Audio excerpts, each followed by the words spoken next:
நட்சத்திர தொகுதி பகுதியில் இன்று நாம் பார்க்கவிருப்பது துணை முதல்வர் உதயநிதி ஸ்டாலினின் தொகுதியான சேப்பாக்கம் திருவல்லிக்கேணி தொகுதியை பார்க்கலாம்.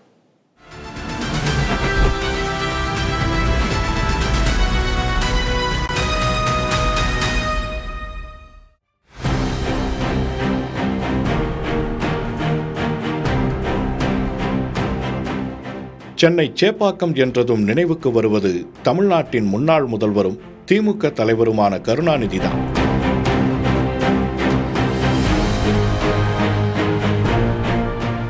அவர் அதிக முறை போட்டியிட்ட தொகுதி, ஹாட்ரிக் வெற்றியை சுவைத்த தொகுதி, திமுகவின் கோட்டை என சேப்பாக்கம் திருவல்லிக்கேணிக்கு நீண்ட வரலாறு உண்டு.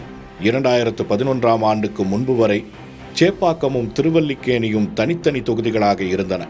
இரு தொகுதிகளிலுமே திமுகவே அதிகம் வென்றிருக்கிறது. சேப்பாக்கம் தொகுதியில் 1977 முதல் 2006ஆம் ஆண்டு வரை நடைபெற்ற 8 தேர்தல்களில் 7 முறை திமுக வெற்றியை ருசித்துள்ளது. 13 தேர்தல்களை கண்ட திருவல்லிக்கேணி தொகுதியிலும் 7 முறை திமுகவும் 2 முறை திமுக கூட்டணி கட்சிகளும் வெற்றி வாகை சூடின. தொகுதி மறுசீரமைப்புக்கு பின் திருவல்லிக்கேணியின் சில பகுதிகள் இணைக்கப்பட்டு 2011இல் உருவாக்கப்பட்டது சேப்பாக்கம் திருவல்லிக்கேணி தொகுதி. அன்று முதல் நடந்த 3 தேர்தல்களிலும் திமுகவே வெற்றி பெற்று வருகிறது. 2011 மற்றும் 2016 தேர்தல்களில் ஜே அன்பழகன் வெற்றி பெற்றார். இப்போது சேப்பாக்கம் திருவல்லிக்கேணி நட்சத்திர தொகுதியாக ஜொலிக்க காரணம் கருணாநிதியின் பேரன் உதயநிதி ஸ்டாலின்.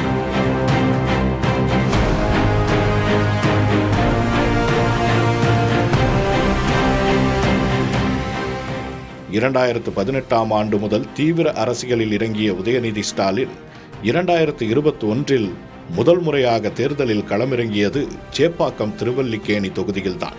தன்னை எதிர்த்து நின்ற பாமக வேட்பாளர் கசாலியை விட 69,355 வாக்குகள் கூடுதலாக பெற்று வெற்றி வாகை சூடி முதல் முறையாக சட்டமன்றத்திற்குள் கால் பதித்தார் உதயநிதி. அடுத்த சில ஆண்டுகளில் அமைச்சர், துணை முதல்வர் என்று அடுத்தடுத்த கட்டத்துக்கு நகர்ந்தார். இப்போது திமுகவின் அடுத்த தலைமுறை தலைவராகவும் முன்னிறுத்தப்படுகிறார்.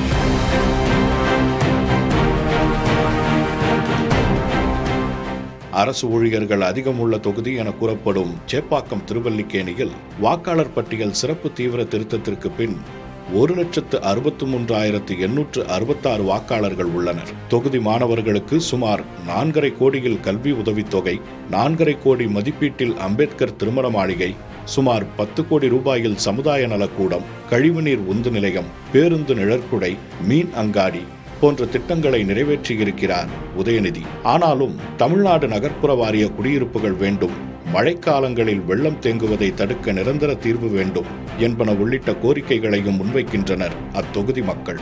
சேப்பாக்கம் திருவல்லிக்கேணி தொகுதியிலேயே உதயநிதி ஸ்டாலின் மீண்டும் போட்டியிடுவார் என எதிர்பார்க்கப்படுகிறது. அந்த தொகுதியில் நாம் தமிழர் கட்சி சார்பில் ஆயிஷா பேகம் வேட்பாளராக அறிவிக்கப்பட்டுள்ளார். அதிமுக கூட்டணி சார்பில் விரைவில் வேட்பாளர் அறிவிக்கப்பட உள்ள நிலையில் இந்த முறை தாவேகா சார்பிலும் வேட்பாளர் நிறுத்தப்பட உள்ளதால் சேப்பாக்கம் திருவல்லிக்கேணி களத்தில் விறுவிறுப்புக்கு பஞ்சம் இருக்காது.